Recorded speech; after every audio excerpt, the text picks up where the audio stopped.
Halo, aku Iskan. Aku lagi pegang sebuah buku yang mungkin ini buku termahal yang pernah aku baca selama aku hidup. Harganya 850.000. Wow, ini hampir 2 bulan harga kosan aku sekarang. Eh, nah, di video ini aku akan ulas kenapa buku ini harganya sangat mahal. Disclaimer, buku ini eh, dibuatnya oleh Aksoro, dan video sebelumnya juga aku udah nge-review buku dari Aksoro juga, Scale Up, yang harganya hampir lebih dari 500.000, dan ini 2 kali lipatnya. Nah, kita lanjut aja kenapa buku ini jadi mahal banget gitu.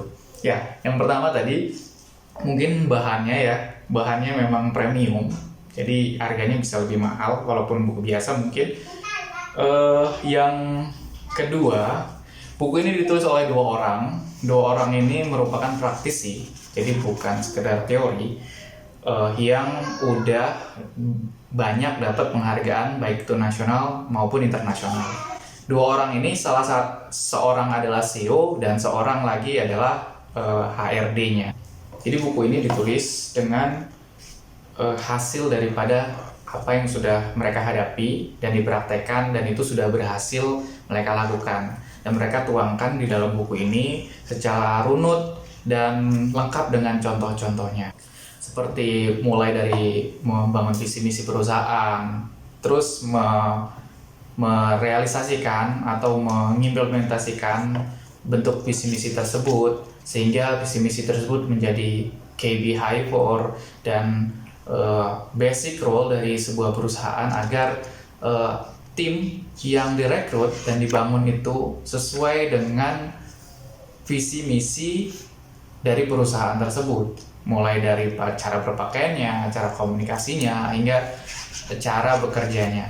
Buku ini isinya tidak hanya tulisan, tapi di dalamnya ada video, dan di dalamnya ada sebuah barcode yang bisa di-scan, dan di dalam scan dan nanti keluar link, dan link itu isinya berisi tentang video-video lengkap tentang isi daripada apa yang dibahas ini, karena pembahasan tentang human resource itu nggak bisa dibahas dalam satu buku ini, jadi dilengkapi dengan video pembahasan secara lengkap.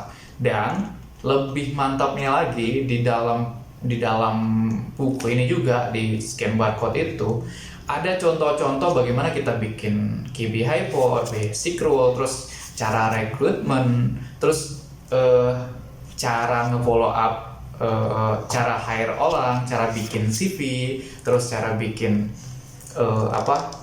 poster untuk hiring.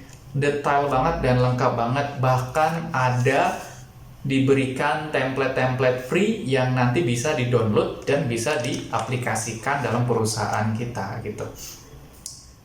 Pokoknya itu yang membuat aku nggak rugi ya untuk beli buku ini, walaupun sebenarnya ini bukan aku yang beli, jadi aku minta ke kantor untuk tolong beliin buku itu untuk kinerja tim selanjutnya gitu. Itu dari sisi HRD-nya teman-teman. Nah, yang bikin lebih mantap lagi di buku ini adalah dari sisi tentang CEO-nya. Di buku ini disampaikan bahwa mindset dan apa-apa saja yang perlu dilakukan, yang harus dilakukan sebagai seorang CEO atau pemilik perusahaan, karena tim itu bergantung daripada pemilik perusahaannya. Ada berbagai referensi diberikan di sini, berbagai referensi tentang film, tentang buku untuk mengengage atau memberikan insight untuk seorang CEO dalam memimpin perusahaan. Gak cuma itu, dan di buku ini juga berisi tentang bagaimana cara seorang CEO itu menentukan target untuk perusahaannya, dan menentukan target dan menentukan posisi untuk tim-timnya. Itu cara perekrutan hingga menentukan posisi untuk timnya dan menetapkan target secara realistis agar kinerja tim meningkat dari waktu ke waktu. Dan di Di sini juga dikasih tahu dan di sini juga dicontohkan bagaimana cara membuat tim itu bekerja keras namun dengan cara yang happy. Seperti membuat game, membuat sebuah pelatihan yang pelatihan itu menyenangkan. Nggak hanya ditulis, nggak hanya disampaikan, tapi diberi secara detail, secara ke praktek-prakteknya hingga sampai kemungkinan resiko ketika acara tersebut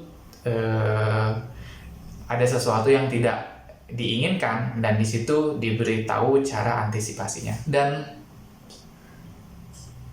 tentunya teman-teman jangan beli buku ini kalau tidak dipraktekkan. Selain harganya mahal dan sayang aja udah beli tapi nggak dipraktekkan.